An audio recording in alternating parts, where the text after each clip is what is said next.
ഞാൻ എൻ്റെ സമാധാനം നിങ്ങൾക്ക് തന്നേച്ചു പോകുന്നു, അത് ലോകം തരുന്നത് പോലെയല്ലെന്ന് പറഞ്ഞ കർത്താവ്. ഇരുൾ അടഞ്ഞ വഴികളിൽ തിരുനാളമാകുവാൻ ഇന്നത്തെ ചിന്ത.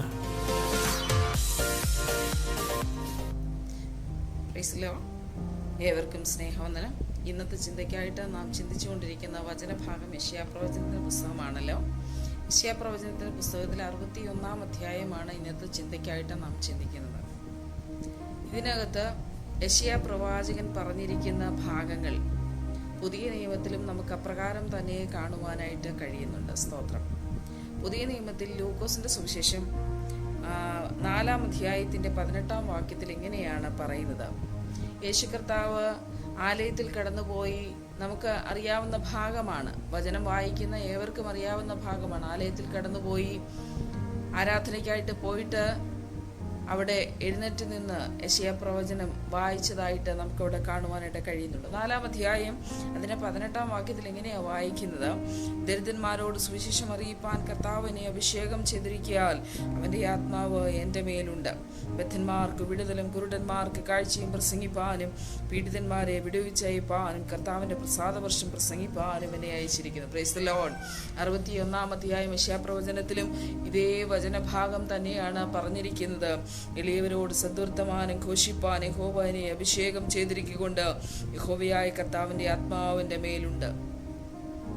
ഹൃദയം തകർന്നവരെ മുറികെട്ടുവാനും തടവുകാർക്ക് വിടുതലും ബദ്ധന്മാർക്ക് സ്വാതന്ത്ര്യം അറിയിപ്പാനും യഹോവയുടെ പ്രസാദവർഷവും നമ്മുടെ ദൈവത്തിന്റെ പ്രതികാര ദിവസവും പ്രസിദ്ധമാക്കുവാനും ദുഃഖിതന്മാർക്കൊക്കെയും ആശ്വസിപ്പിപ്പാനും സിയോനിലെ ദുഃഖിതന്മാർക്ക് വെണ്ണീറിന് പകരം അലങ്കാരമാലയും ദുഃഖത്തിന് പകരം ആനന്ദതയിലും വിഷണ്ണ മനസ്സിന് പകരം സ്തുതി എന്ന മേലാടയും കൊടുപ്പാനും അവൻ എന്നെ അയച്ചിരിക്കുന്നു. അവൻ മഹത്വീകരിക്കപ്പെടേണ്ടതിന് അവർക്ക് നീതി വൃക്ഷങ്ങൾ എന്ന യഹോവയുടെ നടുതല എന്ന പേരാകും. ആമേൻ. ഇവിടെ പറഞ്ഞിരിക്കുന്ന യേശു കർത്താവിന്റെ വായിച്ച ഭാഗത്തെക്കുറിച്ച് യേശു കർത്താവിനെ കുറിച്ച് തന്നെയാണ് പറഞ്ഞിരിക്കുന്നത്. യേശുവിനെ പിൻപറ്റുന്ന ദൈവ പൈതലെ, ഞാൻ നിങ്ങളോട് ഓർപ്പിക്കട്ടെ. ആമേൻ. സ്തോത്രം. എളിയവരോട് സദ്വർത്തമാനം അറിയിപ്പാൻ യഹോവനെ അയച്ചിരിക്കുന്നുവെന്ന് യേശു കർത്താവ് പറയുമ്പോൾ ഞാൻ നിങ്ങളോട് ഓർപ്പിക്കുന്ന ഒരു കാര്യം, യേശുവിനെ പിൻപറ്റുന്ന നമുക്കും അപ്രകാരം തന്നെ ഒരു സ്വഭാവം ഉണ്ടായിരിക്കണം. എളിയവരോട് സദ്വർത്തമാനം അറിയിപ്പൻ. എന്താ എളിയവർ? ആമേൻ. ആത്മാവിൽ ദരിദ്രരായവർ ഭാഗ്യവാന്മാർ. ആമേൻ. സ്തോത്രം. യേശുവിനെ അറിയുവാൻ കഴിയാതെ, യേശുവിൽ നിലനിൽക്കുവാൻ കഴിയാതെ, വചനത്തിന്റെ സത്യങ്ങൾ മനസ്സിലാകുവാൻ കഴിയാതെ ആയിരിക്കുന്ന ജനത്തെ ആമേൻ സ്തോത്രം യേശുവിലേക്ക് നയിപ്പാൻ ഒരു പ്രത്യേക കൃപ നമുക്ക് ഉണ്ടായിരിക്കണം. ആമേൻ. ഈ കാലഘട്ടം നാം നോക്കിയാൽ അനേകർ ഭാരത്തിൽ, പ്രയാസത്തിൽ, ദുഃഖത്തിൽ, നെടുവീർപ്പിലൊക്കെ കഴിയുന്നവരുണ്ട്. ആമേൻ. മനസ്സിനെന്താ ആമേൻ സ്തോത്രം ഒരു സന്തോഷവും ലഭിക്കാതെ രാവിലെ ദിവസം ആമേൻ ഉണരുമ്പോൾ മുതൽ ആമേൻ ഉറങ്ങുന്ന സമയം വരെ മനസ്സിന് അസ്വസ്ഥമായി നടക്കുന്ന പ്രിയപ്പെട്ടവരുണ്ട്. ആമേൻ. ദൈവികമായ സമാധാനത്തെ യേശു നമ്മുടെ മേൽ പകർന്ന ആമേൻ സമാധാനത്തെ അവരുടെ മേൽ നമുക്ക് പകരുവാൻ കഴിയണം. ഹല്ലേലൂയ.